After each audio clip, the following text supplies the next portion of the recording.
Hello, my friends, and welcome back. Thank you very much for being with me again today. We got to this point, and I said we will get to this point, and that is we're talking NATO troops. Now, if you paid attention, and I hope you did, you realized that NATO or Al Capone or the Westerners started always slowly. First, we're going to send some bullets, then we're going to send some juveniles. Then we're gonna send some howitzers. Then we're gonna send some, I don't know, armored vehicles. Then we're gonna send some HIMARS. Then we're gonna send some short-range missile systems, medium, and now we're getting to the long-range missile systems. Then we're gonna get some, I would say, tanks. Then we're gonna send some airplanes, and then we're gonna send some troops. So, what I'm trying to say, it was a crescendo. They went up, up. Every time they provided Ukraine with something, the conversation started like this. Out of the blue, what if we send juveniles, or let's say tanks? No, we can't send tanks. No. The decision was already made that they will send tanks. But that whole game was for us, the little fish, the bottom feeders. Ooh. Yeah, oh yeah, man, they're debating. No, from the very beginning, that conversation should not take even place. Like right now, they talk about masks. If they talk about masks and the mandates, you don't even should not allow them to talk about that, because that means they're just tenderizing us. Now you beat a little steak, turn it upside down, pum, season it, and then you put it on the grill. So that tendering, this is us right now before we put on the grill. So here we have these guys talking about troops. How many troops NATO can provide? That is, again, the conversation started. If the conversation started, that means there's a plan somewhere. If you paid attention, I hope you, as I said, you did. It happened each and every time NATO spoke about giving Ukraine something. Aid.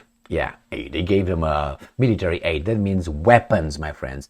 Don't get tangled in the euphemisms. Aid. Oh, like a band-aid. Oh, it's very nice. No, that's weapons to kill. That's what you, I, and in our names, these guys provide for Ukrainians to defend themselves by the aggressors, which are also human, I might add. So, we have here talks about troops. Again, this kind of talk starts when it's going to go escalate. You'll see. And probably it's going to be Romanians first, Bulgarians, Poles, Baltics, and so on. So let's see this little article coming from Sputnik. And it's from today, the 17th of, I think it's from the 17th, yeah. 17th of September 2023, Sunday. NATO claims it can deploy 3.5 million soldiers if attacked. Why are you talking like this, boy? Why are you talking like this? That's just the first thing that gets this in our brains to get used to the idea of troops, NATO, Ukraine, war, Russia bad, we good, and so on. I know I'll be right. Why? Because it happens already. It happened at least 7 times before. Now that's a pattern, don't you think? From the same guys, the same issue, just different escalation. They use the same method, the same, how should I put it, the model. So NATO, in accordance with its new defense plans, can deploy 300,000 soldiers in the first month of a potential attack on the bloc, while the total number of the alliance's military personnel could reach 3.5 million people. Chair of the NATO Military Committee, Admiral Rob Bauer, said on Saturday. Why would he say that? Why would he say that now and not a year and a half ago? Maybe he did, but I'm not aware of. Why? What a coincidence. Oh, and why now and not 5 months ago or 7 months ago? Why now? Because it's the escalation. That's the only thing, I would say the major thing, that the Al Capone did not provide in Ukraine against the Russians. Everything else is there. What else is missing? Well, the planes are coming, okay? So let's put that as a check. Right? What else? Missile systems, yeah. Patriot missile systems, HIMARS, Scalp, Shadow. I'm talking about the French and the British, and it's going to be the Germans coming, right? So what did they miss? Nothing. Why now? And I'm quoting, if we are talking about, we're not talking, you are talking, we're not talking, why do you talk about it? He has to. If we are talking, but we're not talking, how about we don't talk at all? Shut the fuck up and get out. No, we have to talk because tendering, puck, puck, puck, puck, puck, puck, puck, puck, puck, nyam, nyam, nyam, nyam, with some wine. If we are talking about collective defense, you do not have any time to prepare for an attack if the attack happens. But the Russians, I heard, they are depleted of personnel. Nobody wants to join the military. They have bad military aid, weapons, that is, rusty. The guys are drunks, ex-convicts. So why worry? That means it's not like that. Or they have a different plan and they use it. You maximize that in order to achieve that, or you minimize that to achieve the other one. And it is not us. No, it is not us planning the attack. Did you hear? So if we are talking about collective defensive, first, we're not talking about, you are talking. You do not have the time to prepare for an attack if the attack happens. And it is not us planning the attack. It is the opponent planning the attack. And remember, right here, you see that? That's a dot over there. All right? Point. That's a period. Not that kind of period. A different kind of period. That is, this is a statement that, right here, actually. The enemy is planning. We know that. It's a fact. It's not might, could. No, anyway, but he started with if. So give him that, all right? Now let me tell you this. Let's say at next door a crime occurs. And then you have the police, they secure the premises, blah, blah, blah. And then you have investigators, detective, police officers, emergency, blah, blah, blah, blah, blah, forensic analyst, and whatever you got over there. And I look over there and say, I walk outside with my flip-flops, with my sissy thing, and I go outside and say, excuse me, who's a detective, police officers? I did not commit this crime. And I turn around and come back into my house. The guys will say, oh, okay, all right. Well, that's the way do you think the guys will take that? Will say, what? Why do you come and tell us this? The same. Why do you guys tell us this?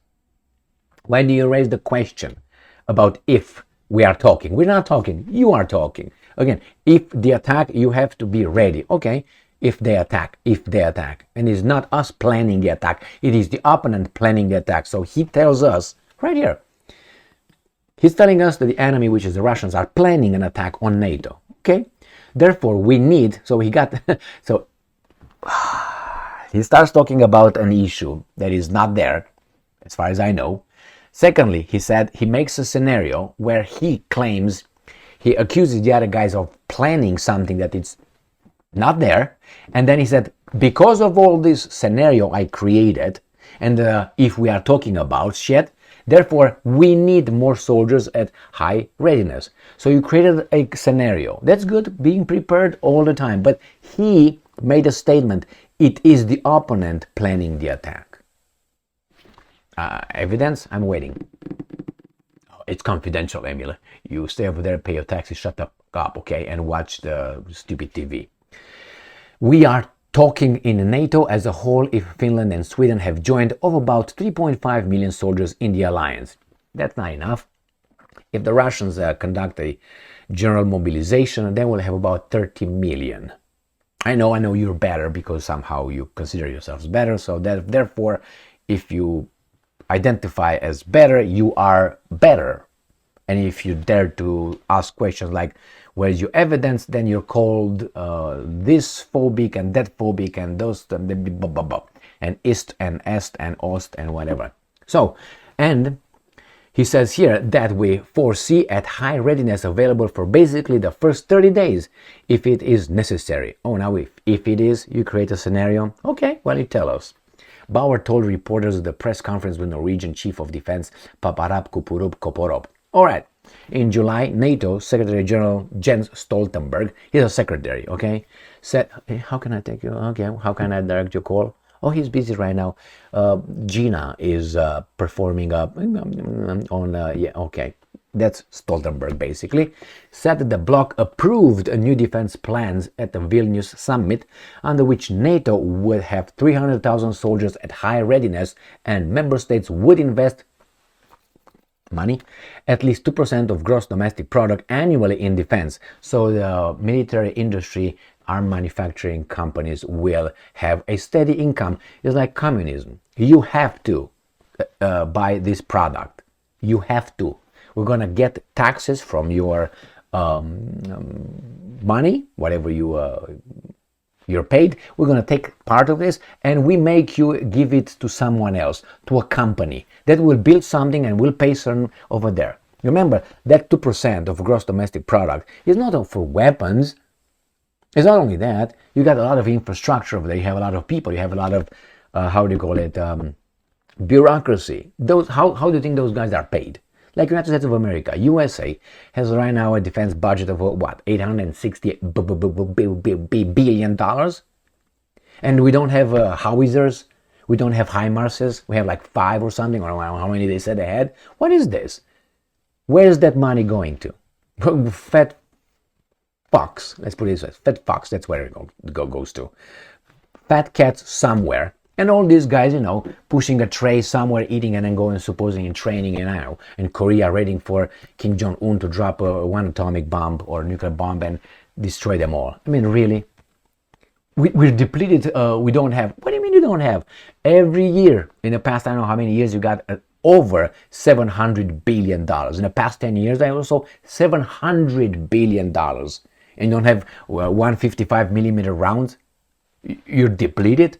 And you expect me to believe that? And you sell what? 30 M1 Abrams to Ukraine? That's all you got? I expected they will send 3,000 at the amount they have, supposedly. It's a lot, and a lot. This is a way, as someone said, and it was rightly pointed out, if you would bring all the military personnel back into the United States of America, you would have a crisis. Because you would not have jobs for that number of people. So therefore you keep them over there and you pay them with the taxes of the producers. And they're over there. You keep them over there. Imagine right now you bring, I don't know how many troops these guys have outside the United States of America. I don't know, I would say 1 million. I'm just exaggerating. Because I think 70,000 are located in Germany. I know in Poland there are 10,000. So let's say 200, 300, 400,000 adults. And that's just the military. I'm not talking about the truck drivers. I'm not talking about the people who serve the food. It's like a little city. That's what's a military base. Now, all those guys, if you bring them, let's say 500,000, 1 million workers, bring them back to the United States tomorrow, you're going to have problems. You don't have jobs for these guys now. And you say, we need a workforce from outside, cheap labor. By the way, you bring those back and see how you're going to provide. The economy sucks. The economy sucks. That's why they keep them over there, partly. What do you think? Who pays for that? The government takes our taxes, prints money, gets loans, and pays them. They don't produce shit. No, they just suck money. And what they do? They protect certain interests. Whose interests? Ours. They defend ourselves. Or our, because it's our businesses, going in various areas and saying, if you don't do this, I get my bully boy right here, paid by the taxpayers, to make us get a little bit of perks, better than the Germans, the French. So our competition will be a little bit easier. Jesus Christ, my friends. Anyway, so they got what? 3 point whatever million ready, supposedly. They get 3.5 million people. If the Russians have 30 million, anyway, it's going to be a 1 to 10, right? About. But hey, we are,